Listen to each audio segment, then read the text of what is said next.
Bola kuniga qancha qadam bosishi kerak? Siz shunchaki o'ylaysizmi?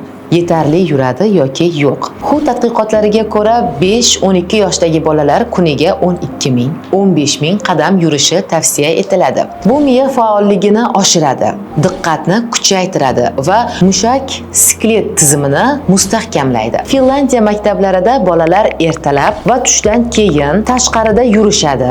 Natijada bolalar maktabda ko'proq diqqatlarini jam qila olish va kayfiyatlari barqaror bo'lishiga erishiladi. Kanadada Step Count program bo'yicha bolalar kuniga o'rtacha 15.500 qadam yuradilar. Tadqiqotlar ko'rsatadiki, energiyasi yuqori va diqqatni jamlash qobiliyati yaxshilangan va yuqori natija bergan. Shunday ekan, bolaning kunlik qadam soni faqat raqam emas, bu sog'lom rivojlanish va miyaning faolligi demakdir. Keling, sport pedagogi bilan birgalikda qaysi usullar bilan bu normani yaxshilash mumkinligini bilib olamiz. Bolaning kunlik yurish me'yori va jismoniy faollikning ahamiyati. Assalomu alaykum aziz tinglovchilar. Bugun biz uchun juda ham muhim, lekin ko'pchilikning e'tiboridan chetda qolayotgan bir mavzu haqida suhbatlashamiz. Bu bolalarning kunlik yurish me'yori, ya'ni ularning kun davomida necha qadam yurishi kerakligi haqida bo'lib o'tadi. Bugungi kunda ko'pchilik ota-onalar shunday deydi: bolam uyda tinch o'tirsa, telefonda o'yin o'ynasa jim bo'ladi. Ammo aslida bu holat bolaning sog'lig'iga zarar yetkazadi. Chunki harakat qilmaydigan bola tez charchaydi, ishtahasi yo'qoladi, hatto ba'zida jahldor, agressiv, injiq bo'lib qoladi.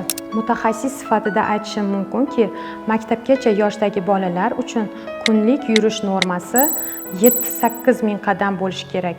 Bu degani bola kun davomida faol harakatda bo'lishi, o'ynashi, yugurishi, raqs tushishi yoki ota-onasi bilan sayr qilishi kerak.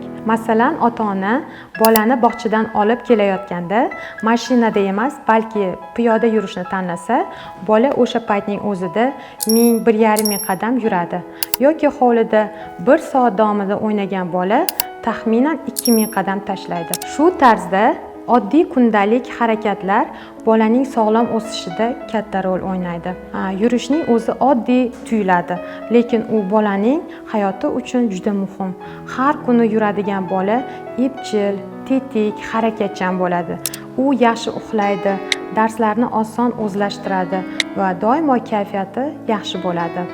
Men bir misol keltiraman. Bir ota-ona har kuni kechqurun bolasini telefonda o'ynatish o'rniga uy oldida 15 daqiqa sayr qildirishni odat qilgan. Oradan 1 oy o'tgach, bola kamroq kasallana boshlagan, ertalablari tetik uyg'onadigan bo'lgan. Hatto bog'chada diqqatini yaxshiroq jamlayotgani sezilgan. Bu oddiy, lekin samarali natija. Biz ota-onalar va pedagoglar shu e'tibordan to'g'ri foydalanishimiz kerak. Xulosa qilib aytganda, bolani har kuni kamida 7-8 ming qadam yurishi uning sog'lom o'sishi, mustahkam immunitet va faol hayot kechirishi uchun juda ham muhimdir. Keling, farzandimizni ekran oldida emas, balki harakatda, hayot bag'rida ulg'aytiraylik.